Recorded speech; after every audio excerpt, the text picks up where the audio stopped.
Yeah, more even, and that's where I say all these things. I'm usually 10 days behind, quote, the first guy in the county, but I strip till. That has helped my emergence. This is just me personally. It's a more, I say, even seed bed, but man, I've got some no-till corn this year that looks really good, and I planted it just a little slower. Because you hit a stalk from last year, or a coyote dug out hole, or a sprayer track or something like that was not mitigated with my strip till pass. Down in Texas, we have the fire ants. Yeah, fire ants out west too. Yeah, absolutely, fire ants for sure. And so and these are things that are beyond my control. Totally. And so what's something I can do? I just load. Now there was also a time I had rain coming and I was on the last field. And my planter became a high-speed planter. And it was like, this is one of those, if I don't plant, if it does not get in the ground, I'll probably be out for 2 weeks. And then when we're behind, there is a certain point of, once we get so far behind, there's an insurance plant ending date for a reason. Yeah, that's true. Because they know where the point of diminishing return is on planted seed. Absolutely. And particularly if you look at a crop like corn, this is a great crop for us to work on as academics because it's modeled. We know everything. We know its genetics. We know its physiology at the different growth and growing degree days. We know when the source to sink shifts are happening. So we know everything about corn. So when you start to apply different treatments or use different practices, there's like a real reference point of what it should be doing, so you can see what it is doing. Okay. Yeah, corn. Like there's another plant that it has nothing to do with farming, but it's this little tiny weed. It's a mustard. Okay. So they do a lot of studies on that too, and that's very easy to study because it's completely modeled. Okay. I didn't know. I guess nothing to do with corn and beans. We messed with it so much that we just know everything about it. Therefore, it's easiest to study. It's literally the most important crop in all of the world. If it wasn't for corn, people would starve, and people starve now. I mean, it's sad, but corn saves people. Lives. It's the civilization you know of today is corn. Runs on corn. Gotcha. More so than oil. Interesting. And I should have worn my Texas hat. Yeah, exactly. But exactly. Coming from a Texas guy. Corn runs the world. Okay. And that's, people, I have conversations with all kinds of people. I know you do too. All kinds of people. I have conversations that people go, well, why can't everyone go organic today? You can.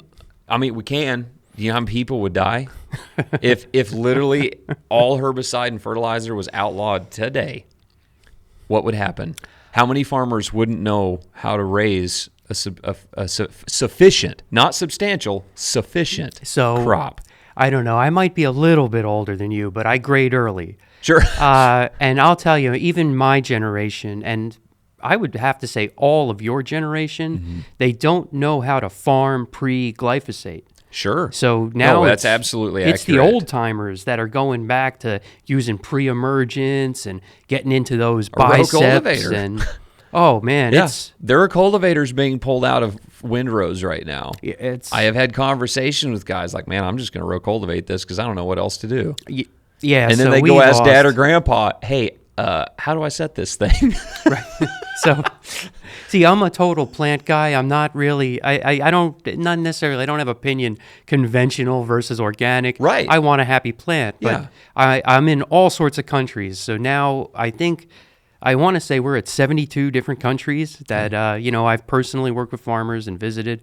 And the U.S. is actually ahead of the game in terms of organic. And it's because we're paying a premium on organic, and then you'll notice there's a bunch of certifications. Yes. Now you can get a premium in some places, especially selling direct to the consumer, like to your Bimbo, to Walmart, to some of these major food, I think even ADM. Okay. But so they'll give you a premium on regenerative, or a premium on organic, or a premium on no-till, a premium on fuel, and like things like this. And because of that, our farmers are incentivized to learn some of these practices and to farm a little better. Some of these inputs are not as commercialized, so they cost more money. They do. And but the farmer can recoup that money because they're getting this premium added to their grain or whatever it is they might be selling. Certainly. When I get into the other countries, we're not paid extra for that classification.